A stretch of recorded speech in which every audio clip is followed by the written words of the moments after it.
ನಾವು ಇತ್ತೀಚೆಗೆ ನೋಡ್ತಾ ಇದ್ದೀವಿ, ಬಹಳ ಬೇಜಾರಾಗುತ್ತೆ ಕೆಲವೊಂದು ಸುದ್ದಿಗಳು ನೋಡಿದಾಗ. ಎಲ್ಲೋ ಅಪ್ಪನ ಮಗನ್ನ ಕೊಲೆ ಮಾಡ್ದ, ಮಗ ಆಸ್ತಿಗೋಸ್ಕರ ತಾಯಿನ ಕೊಲೆ ಮಾಡ್ದ ಅಂತ.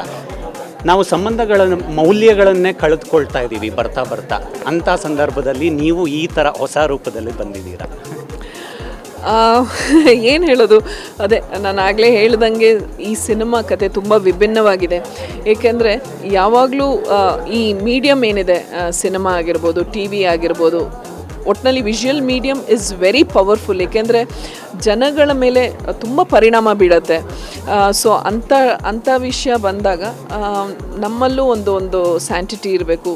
ಆದಷ್ಟು ಮಟ್ಟಿಗೆ ನಮ್ಮ ಸುತ್ತಲೂ ಎಲ್ಲ ತುಂಬ ನೆಗೆಟಿವಿಟಿ ಇದೆ.